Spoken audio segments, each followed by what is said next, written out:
Welcome to Cinema-Savants, your home for all your movie and TV news, with Todd Vandenberg, Lee Vowell, and Rob Steele. And coming up in this week's show, Movie Pass, Batwoman, Bane, and RoboCop. One of those does not actually belong in the title of the show, but first I'd like to remind you to like the show on Facebook and subscribe on iTunes or the Google Play Store or YouTube, all of which will be there when we do the show next week, as opposed to Movie Pass, which might not be, at least not at the rate they're going.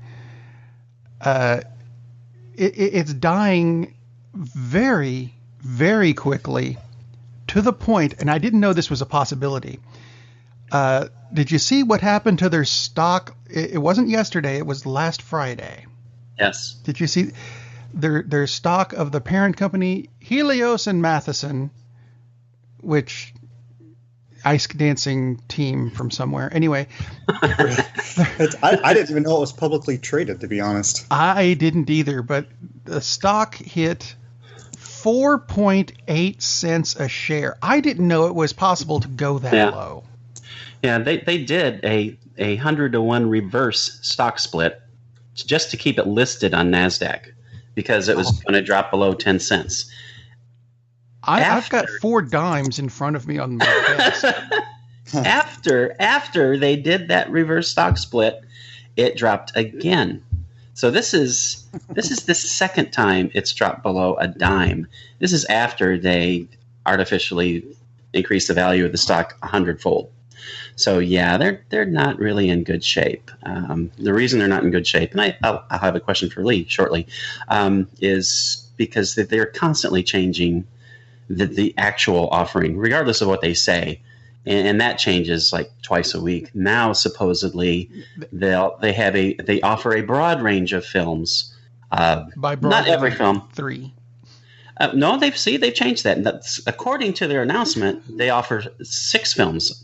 You get us like 6 films. I'm getting like 3 updates a day on what they do. Yes, exactly. I can't keep track. I really can't keep track of what they're doing.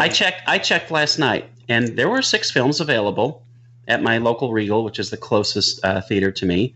And I've just pulled it up now, and there are 2 films available. So yeah, it changes on an hourly basis. And their statement is, they also said, well, you can go on our website, and people complain, well, you can't really plan. It's like, oh yes, you can, because you can go on our website and you can see the list of the 6 films for that week. It's like, no, not really, because it clearly doesn't work, because they offer whatever the hell they feel like offering. And although I will give them credit, there are 2 showings available of Slender Man, and there are 3 showings available of Alpha. So that's a big improvement over, I don't know, a few days ago when there was 1 showing of Slender Man, and that was it.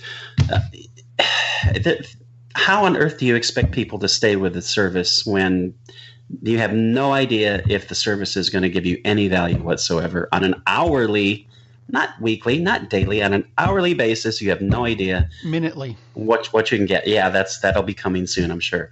So my question, they're making it a word, right? Is like, let's track your stock value by the minute. Big league. So Lee. Have you canceled your Movie Pass yet? And are you prepared to cancel it again because they'll renew you automatically? Exactly. Yeah. I am. But the funny thing is, I can't remember if this was a national restaurant chain or not, but and they still exist. But one called Ruby Tuesday, and it used to be a very popular place. But they went through feels like years where it was like they kept changing their menu. They just wanted to find the right thing. And they started closing stores because, honestly, people had no idea what they were going to get when they showed up to a Ruby Tuesday. They changed it so often. Right. And it's like at some point you start overthinking so much about what you're trying to do that you lose grasp of, oh, we're here to serve in a way that should be consistent. At least we know what we're getting. I mean, this is ridiculous. Like Rob said, it's like I feel like I'm getting several updates a day, and it's like I honestly can't keep track. I would have to spend all my free time thinking, what's Movie Pass doing right now? But yeah, I mean, at this point, I don't think it's worth keeping. And even if I kept it, I wouldn't know what I was getting. That's the point. It's for 3 movies a month. It's still worth it for $9.95. It's still a savings. It's really annoying that it's not 30 movies a month like it used to be. But what's frustrating is, like you just said, you have no idea what you're going to be able to see. No idea whatsoever. And despite what they claim, it's like I said, just 2 hours ago, or I'm sorry, it was 4 hours ago when I looked, and there were 6 movies available. Now there are 2. It's ridiculous. It's so annoying. It's not worth keeping. For anyone who does have an AMC theater near you, and if you don't, it's worthless. But they have the A-list, which is the competition. It's $20 a month, so it's twice as much. But it's 3 movies a week, which for most people, that's plenty of movies. It includes everything. I've booked a ticket to see The Meg this afternoon in something called D-Box, which basically changes it into almost like an amusement ride. That's a $20 ticket, and it's included in their thing. So I got my money's worth by going to one film, 3D, IMAX, it's all included in AMC's A-list thing. So if you have an AMC theater near you, I would definitely go to that because there are no restrictions on movies at all, other than the fact that you got to go to an AMC theater, and if there's not one close to you, well, no luck. But so anyway, I'll talk about that experience next week. But yeah, MoviePass is just beyond frustrating. I mean, it used to be Comcast was the poster child for terrible customer service. Well, they've got good news because they have been blown off the map. I cannot recall anything as bad. And like you said, Ruby Tuesdays used to be a cool place to go to until you couldn't figure out what you were getting. But MoviePass has just gone beyond anything that I can recall for just a terrible customer experience. I don't know. Brink's Home Security Systems has passed Comcast in my book, but that's a personal story that has nothing to do with movies. sounds like a home invasion story. No, well, yeah, by Brink's, who bought my little security company and doubled the price, and we kind of went, "I'm sorry, what?"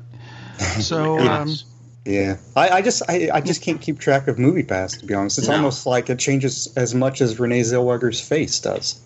That is really bizarre. That's a good segue, though. I was going to go with, did you notice that MoviePass and Netflix had the same color scheme going? Which brings us to Netflix and Renee Zellweger's new series. Huh? See, there's segues. 2 of them, one for each wheel. She's doing a series that when I first saw it, it says Netflix is doing a What If series. And I thought, Netflix does Marvel, and Marvel did a really interesting series called What If? Yeah. A long time ago, where it was, what happened if this character did this, or what if this happened instead of that, and let's follow this alternate storyline. I am slightly disappointed that this series has nothing to do with Marvel at all whatsoever. So that's the disappointing part. But that is exactly what they're doing with this. They're going to go back and look at key points in history and see what happens if Bob sneezed at the battle of this, causing this outcome to happen. Or something like that. I don't know. Or if they chosen a British actress to play Bridget Jones instead of Renee Zellweger. That could be a what if. Do that. That's like getting an American to play Batman. Just doesn't work as well. That's true. But I thought it sounded like an interesting series. I'm just slightly disappointed it's not the Marvel series, because I liked the Marvel series. The Marvel series was great. So, speaking of Marvels and series, the Guardians of the Galaxy thing is apparently finally over, and James Gunn has actually said himself, look, I'm not coming back. Stop all the stuff. We need to move on. You know, he's being the grown-up out of this, which I like. I think that's a good thing. Yeah, that's a very good thing. You could say Disney is sticking to their guns, except for the one that matters. Right. Ho ho ho ho ho ho. Now I have a machine gun? No. Wow. So yeah, James Gunn is gone, and there's not going to be as many guns in the second Iron Fist series, of which there is now a full trailer and what looks to be a considerably better choreographer. I just read something I had not read, so I kind of want to apologize to Finn, who plays the Iron Fist, Danny Rand. Apparently he had 3 weeks to train. At least that's what he claimed in an interview that I read last week. 3 weeks to train for the role of Danny Rand.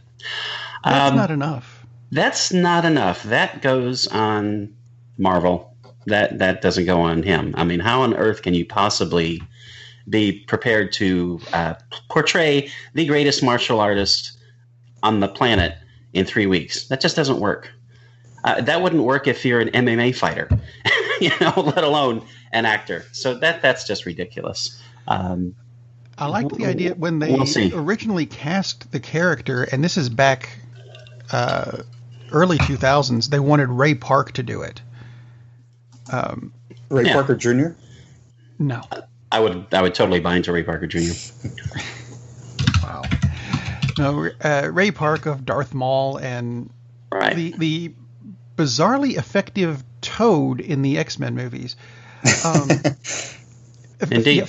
Finally made Toad a decent character, and you blew him up. Fine, be that way.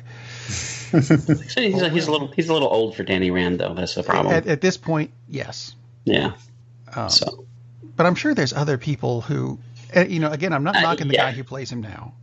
I'm sure there are other people who could have done it, but apparently the big problem wasn't so much him; it's just the amount of prep time that they had, which that's on them. There was no reason for them to let's do Iron Fist. We got 3 weeks to start filming. That's kind of stupid. So, you think as much money is being put into anything nowadays that why would they?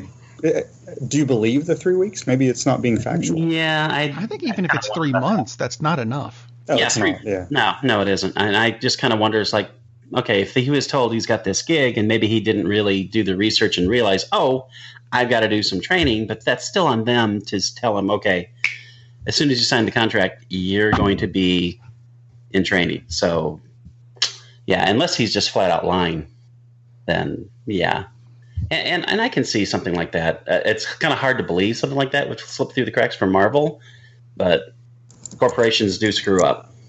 So Marvel has had their missteps in the past, for sure. So, well, let's see. CW has also had their missteps with I guess it's Warner Brothers and CW to an extent with their DC-related series. There needs to be a better plural of series. There really does. Anyway. Siri. Maybe it's Siri. No, that's the Apple assistant. The forthcoming Batwoman series cast an actress named Ruby Rose as the main character, who we already knew is, from the books, Jewish and gay. Which, hey, that's go right ahead. I don't see an issue with that. Except she has gotten a lot of criticism. I mean, since the last show, she's quit Twitter, bullied off of it. Right. Because she's, let's see, where's the quote that I had? I had this, I covered this a bit on the FWAT show, but I know we can do more of it here. Before she deleted her Twitter account, she put out a statement that said, "Where on earth did Ruby is not a lesbian, therefore she can't be Batwoman come from? Has to be the funniest, most ridiculous thing I've ever read. I came out at 12 and have for the past 5 years had to deal with she's too gay. How do y'all flip like that? I didn't change. I wish we would all support each other and our journeys." I'm with her entirely on that. Yeah, it's beyond me. I read one of the criticisms where apparently some people didn't realize she was gay, which makes that was the first thing I found because I wasn't sure who she was, so I looked her up and she's a lesbian actress. And I'm like, I'm not sure that needs to be the first thing I read about her, but yeah. And I've also read that she's pansexual and that was the problem for some people, and I don't really think that she has to perform a sex act as Batwoman. And even if she did, she's an actress. Her personal sexuality should make no difference. Wasn't there what she's playing as? Weren't they both? Yeah, going in. Yeah, pretty sure. I don't remember that there was a lot of complaint about that. I don't either. But of course, if they were making that film now, I guarantee you there would be the huge storms of protest. It's like, they're not gay, they can't play those roles. It is amazingly ridiculous and stupid how this crap has started, where it's like, well, okay, I mean, we're getting to the point that if an actor doesn't have blonde hair that's cut to within 3/4 of an inch of their scalp, and they're not 6'3.5", and they're left-handed, and they really like iced tea with lemon, no sugar, they can't possibly play a role that demands that. It's acting. You don't have to fit the role perfectly.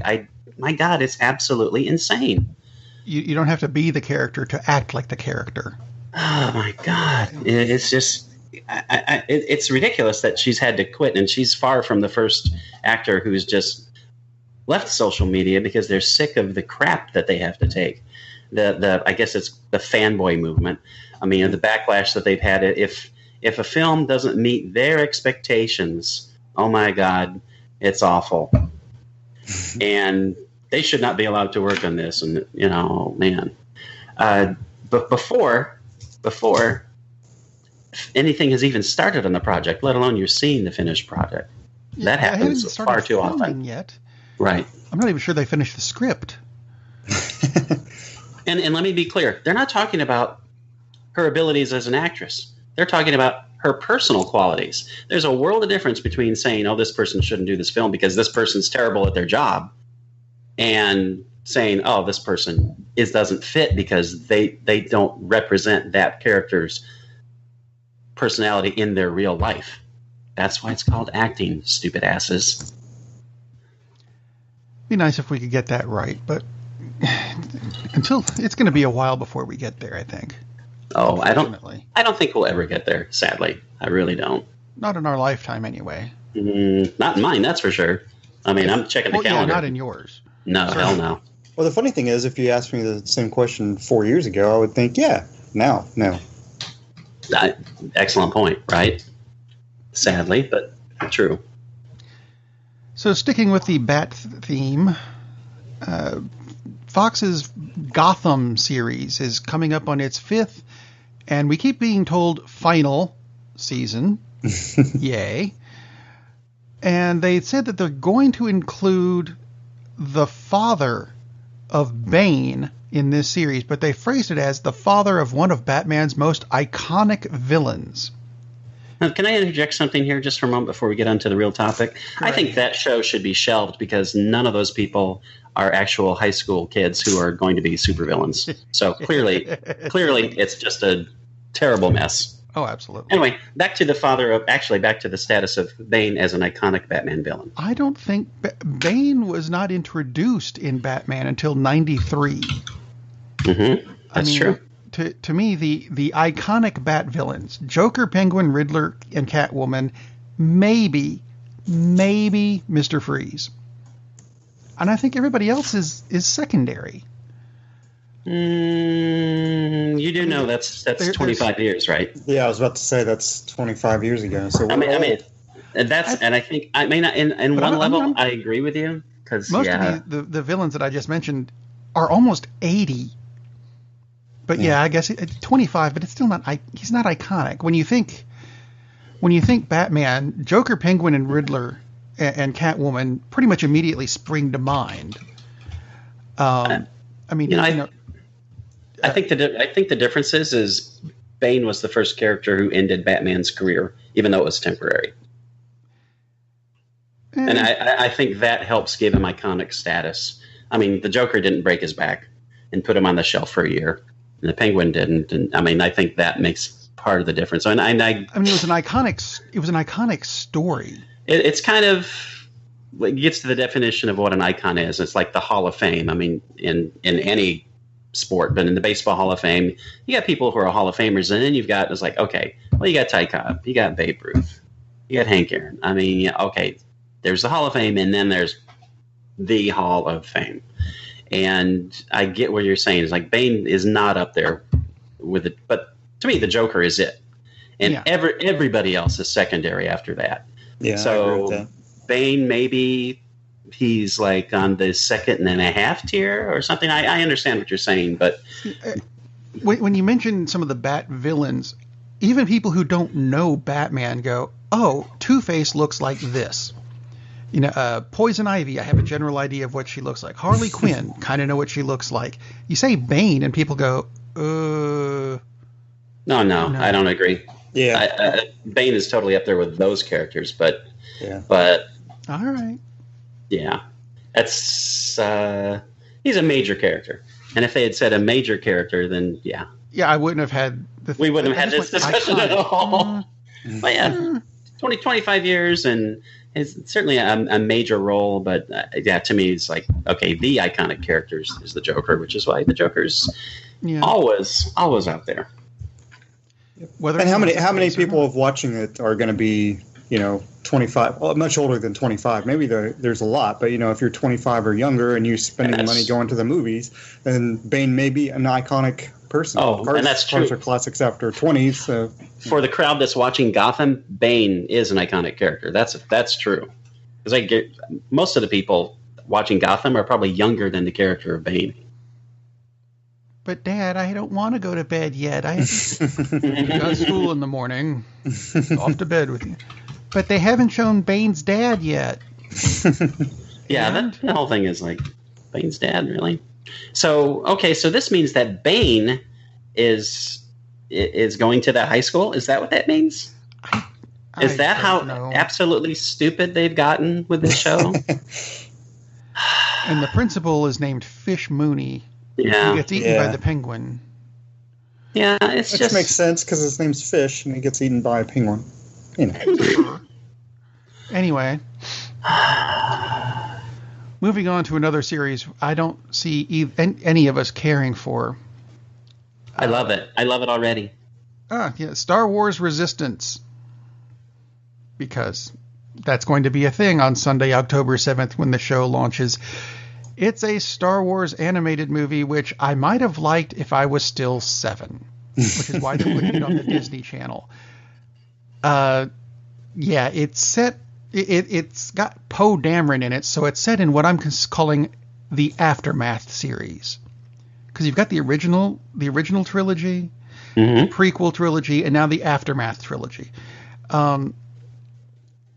Where everything has fallen apart and no one really cares anymore, I don't think. And that's almost as good as After MASH. No, After MASH was better. It had Radar in it. This has got Poe. I would rather have Radar than Poe. Can Radar be in the Aftermath trilogy? I would probably be more interested in the films if he was in it. Very much so. And that would be fun. It's a cel-shaded animation series. I haven't cared for cel-shading style since... the mid-90s? It came out and we all went, ooh, that's pretty. And then about 10 minutes later, we all went, yeah, but it gives me a headache. Ew. They're bringing it back. They're bringing it back, baby. Maybe Gotham will go to cell shading at the end. That'll be fun. I think cell shading is iconic. Okay.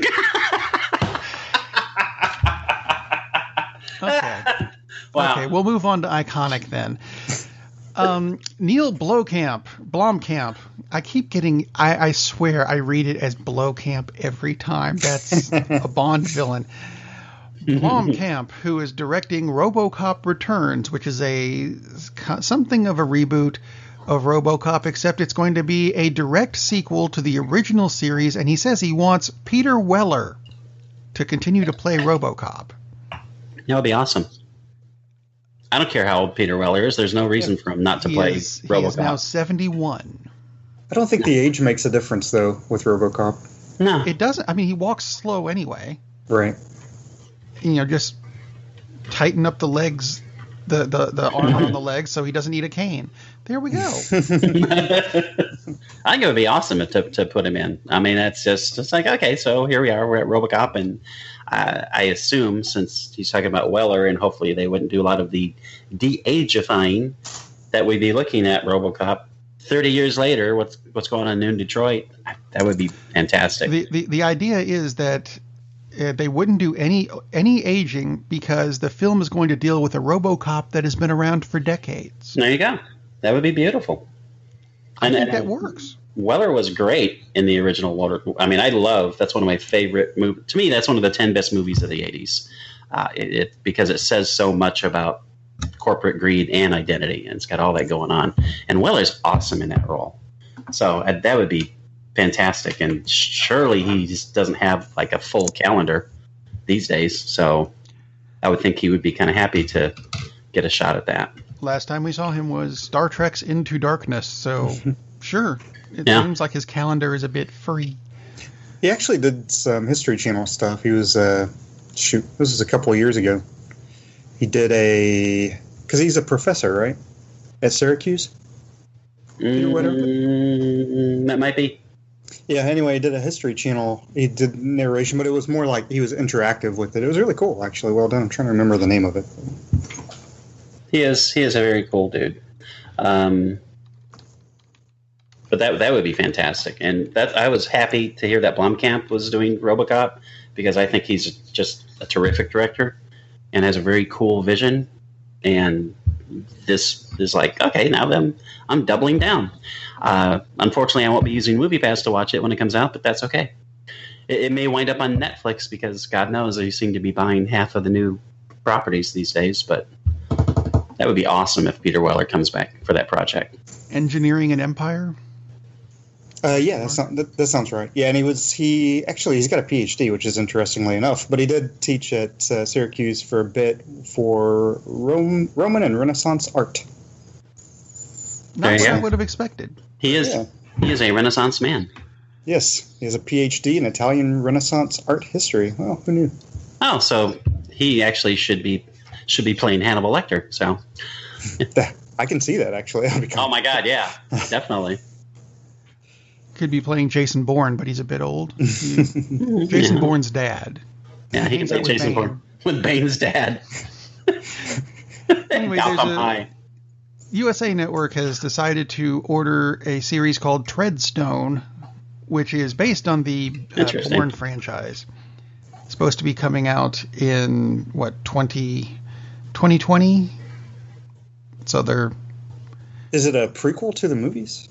It is. It centers around the Black Op organization Treadstone. First season follows sleeper agents across the globe as they're mysteriously awakened to resume their deadly missions. That could be interesting, but it also makes me. I'm surprised that USA Network is still a network, and it's still in existence. Yeah, that was the more interesting thing to me. Is like, USA Network, really? That kind of makes me wonder about how good Treadstone's going to be if that's what they could land. Why is this not on Amazon Prime or HBO or Hulu or Netflix or it wouldn't be on the CW because I'm sure the leads aren't 15 years old, but or gay enough. Other than that, yeah, they're not gay enough. Yeah, that seriously, that makes me kind of wonder how good this is going to be if USA Network landed it. I mean, they couldn't even keep Raw, right? So, well, they still have WWE Raw, but they're getting SmackDown. Okay. They lost SmackDown. Okay, well there you go. That's the only thing I know of that's on USA. Well, they had a show called Shooter based on the Mark Wahlberg film, but that got canceled. So, darn.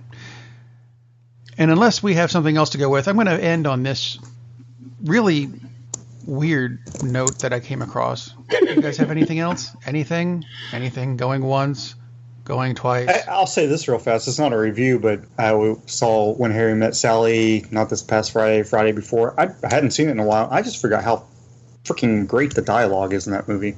It's just extremely well written. Maybe we could have that on the review show on Friday? That would be excellent. Maybe. Could be. Something to look forward to. See? I think it came out, 95, so it's iconic. So it is iconic regardless of when it came out. Wow. Someone else who is somewhat considered iconic, Mary J. Blige, who I keep wanting to say bilge, and I'm sorry, that's not right. Mary J. Blige. What is wrong with you? I'm dyslexic and trying to read white type on a black screen. Wow. Anyway, she's signed on to do MTV's Scream series, which apparently is going into this is something I don't understand. It's called a limited series. Here's the third season. What? How did that? I mean, I haven't watched MTV since '95 when they stopped showing music videos. Well, it's limited in that they eventually assume they'll cancel it. That's kind of a strange definition, isn't it? That is so bizarre. The third season of our limited series. Maybe they just have 2 episodes a season. Maybe they're going the BBC route, like Luther. There's some seasons of Luther that I think are like 3 shows. I know there are some that are 4. Yeah, but they're 2 hours. Ah, well, there you go. Yeah. They should only be 2. Sherlock is 3 hour. It's not. I don't think of Sherlock as TV movie seasons. Or TV show seasons. It's TV movie seasons. So they're 3 2-hour movies. Right. It's almost more like a miniseries than it is a TV show. The way they film it, and then BBC does. They usually do a lot of 8-episode seasons. I've never even heard of the show because I'm like you. I haven't watched MTV since it actually stood for music television, and you saw videos instead of whatever crap they show right now. But yeah, I mean, I like her. I've seen her in several movies. She's likable, but I don't know about this. I wonder what role she plays in a screen show. She is set to play Sherry Elliott, the mother of the lead character Dean Elliott. Mm-hmm. Bean. That's a great. I'm sorry, that's not Dean, is it? I swear I can read. I really can't. Delon Elliott. Oh, because that makes just as much sense. I would have probably read it as Dean as well. There's no Sydney is not the main character. Okay, gotcha. Right. That's all you were really caring about. I was just like, there's no Campbell on this show at all. I'll watch it.